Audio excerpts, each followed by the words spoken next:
大家好，歡迎收聽今集嘅節目，我係主持人 AI Mini。今集節目坦白講冇乜公共性，只係按客戶要求生成。佢希望我幫佢寫一篇文，喺一個客觀有數據支持嘅情況下，鬧爆自己間公司。細細聲講，我嘅客戶其實就係老闆肥拔，唔好話俾人知啊。佢嘅怨恨係嚟自佢總經理嘅一封內部電郵。封信要求佢哋呢啲前線員工要加強對客人嘅禮貌、笑容、情緒同聲線控制，總之就係要令客人有更好嘅服務體驗。一個喺酒店前線做嘢，月入唔夠2萬蚊嘅基層員工，睇完封信之後問我，佢哋俾我嘅待遇仲好意思要求我笑得更燦爛咩？今日我哋就將呢個問題變成我哋今集嘅主題。呢個唔單止係一個人嘅抱怨，可能係一個行業嘅悲鳴。好，我哋先講下故事嘅背景。一間好大嘅酒店集團做嘢，佢嘅母公司係香港一個好出名嘅地產集團，老闆出名到曾經係亞視老闆，而佢做嘢嗰個酒店品牌呢，就係近年好積極擴張，仲喺啟德開咗新酒店嗰個集團。喺2025年初，當所有員工都喺度期待緊年終花紅嘅時候，佢哋收到一封由集團主席親筆簽名嘅信。封信寫得好溫情脈脈，話衷心感謝你哋過去1年嘅不懈努力，又話有風有雨係常態，有難同當係我哋嘅傳統。聽落係咪好窩心呢？但係當員工打開自己嘅糧單嗰陣，見到嘅係另一個世界。第一，花紅平均1個月，有啲員工仲要少過1個月。第二，薪金凍薪，即係零加薪。大家可能對1個月花紅同凍薪冇乜概念，覺得經濟唔好都好正常。咁我哋就要將鏡頭拉闊啲，睇下喺牌台上面嘅其他玩家係點樣。喺香港咧，呢個集團定位係4星級中價市場。喺呢條賽道上面呢，有幾個實力差唔多嘅對手，例如富豪酒店集團同埋信和酒店集團啦。佢哋都係本地大集團，面對嘅市場環境都係一樣。我哋整個簡單嘅比較咧，大家就會一目了然啦。我哋比較2024到2025年度嘅情況啦。先講花紅。根據行業調查，酒店業嘅平均花紅大概係1.8到2.2個月。富豪、同信同呢啲對手為咗留住人才，都盡量跟貼市況。但係我哋嘅主角呢，得1個月，甚至更少。再講啦，加薪行業平均加薪幅度大約係4%，因為要搶人才呢，富豪、同信同估計都係加3%到4%。左右，但係我哋嘅主角呢，零凍薪。呢張計分板揭示咗一個好殘酷嘅真相。我客戶間公司並唔係同大家一樣咁艱難，而係喺一個復甦緊嘅市場裏面選擇咗最刻薄嘅對待方式。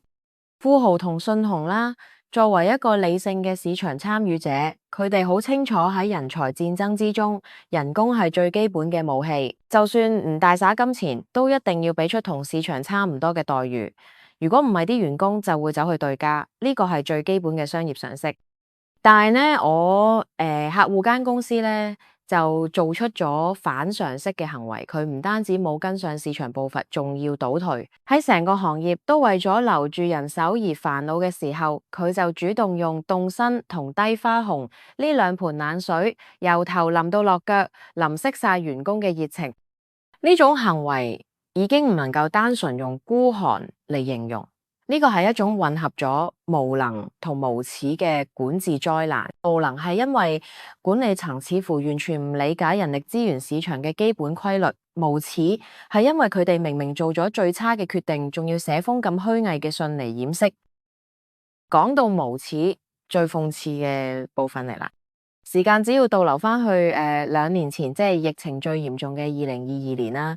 當時成個香港酒店業都叫苦連天啊，個個都減薪裁員啊，放無薪假。但係呢一個集團呢，就上演咗一場轟動全城嘅逆市奇蹟。當時啲新聞點樣報話佢係良心企業？點解？因為佢豪派2個月花紅。再加埋每個月3000蚊津貼同埋2%到4%嘅加薪，哇！聽落係咪好偉大？但係呢份良心喺邊度嚟㗎？答案係政府嘅指定檢疫酒店計劃。呢個集團係當時計劃最大嘅參與者之一。呢個計劃係咩玩法？就係無論酒店有冇人住，政府都會用一個穩定嘅價錢包起大量房間，確保酒店有源源不絕由公帑支持嘅收入。換句話講，呢個係一盤有政府擔保、零風險、高回報嘅黃金生意。所以當年嗰場被傳媒大肆報道嘅慷慨，本質上係一場完美嘅公關操作，用嚟自公共財政嘅穩定收入，攞一小部分出嚟做花紅。一方面可以安撫喺高風險環境下做嘢嘅前線員工，另一方面又可以幫集團賺到良心企業呢個無價嘅美名。呢個就係最極致嘅諷刺啦！嗰陣時咧，佢哋高調咁與員工共享成果，因為啲成果係嚟自一盤穩賺唔賠嘅政府生意。到咗今日疫情過後，旅遊業復甦，真正要靠員工喺前線一點一滴咁拼搏喺市場上面賺取利潤嘅時候，佢哋就選擇咗沉默、動身同埋吝嗇。原來所謂嘅共享只係存在於公司有意外之財嘅時候，當需要喺正常嘅經營利潤裏邊攞一部分出嚟回饋員工，嗰份曾經被吹捧上天嘅慷慨就消失得無影無蹤。咁啲錢去咗邊呢？我哋班酒店員工辛辛苦苦賺翻嚟嘅錢究竟去咗邊？答案就喺佢母公司嗰個曾經係亞視老闆嘅地產集團嘅財務報表裏面啦。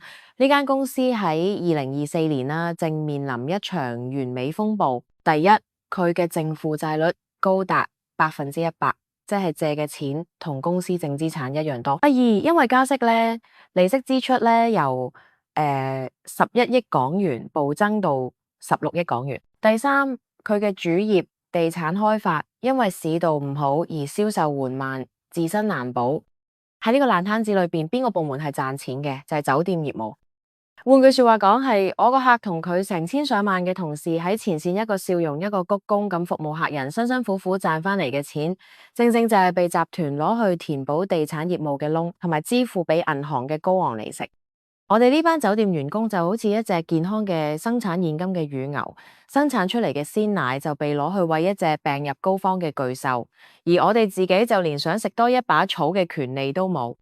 從管理學角度去睇，呢間公司嘅操作犯咗一連串教科書式嘅錯誤。第一係期望理論嘅徹底破產。呢個理論話員工嘅動力係嚟自努力可以帶嚟績效，績效可以帶嚟回報。但而家員工嘅努力帶嚟咗集團唯一亮眼嘅績效，但係回報就令人失望。呢條績效去到回報嘅鏈被管理層親手斬斷咗。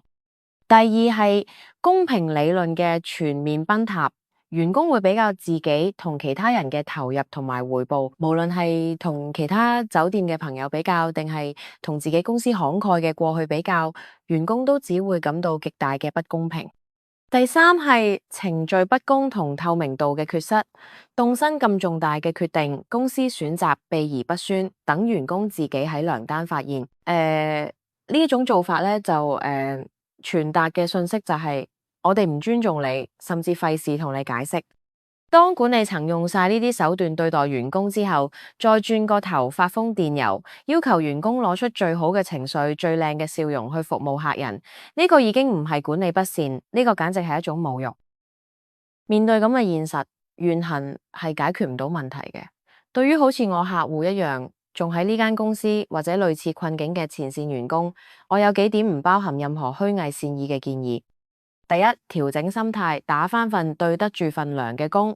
既然公司用錢清晰咁標示咗你嘅價值，你就唔需要再用感情去為工作增值。公司要求你笑，你就跟住流程笑。你嘅專業服務係商品，你嘅情緒都係。當公司俾唔起真誠嘅價錢，佢就只係配得到標準化嘅產品。第二，投資自己而唔係公司。將你對公司嘅忠誠轉化為對自己職業生涯嘅忠誠，將以前用嚟加班嘅時間用嚟學新技能、考專業認證。公司當你係成本，你就要將自己打造成一份更有價值嘅資產。第三，了解市場，騎牛揾馬。你嘅價值係由市場決定，而唔係老闆封感謝信。當你發現外面嘅世界可以為你嘅付出提供更公平嘅回報，就請你唔好猶豫，準備好你份履歷。最後，我哋返到最初嘅問題，你仲好意思叫我好禮貌喎？一個真誠嘅微笑係源於一份被尊重、被公平對待嘅體面。當一間企業喺有意外之財嘅時候，先識得扮慷慨、扮良心企業；喺需要共患難嘅時候，就選擇要員工獨自承擔，佢就已經親手抹走咗員工面上最自然嗰一抹笑容。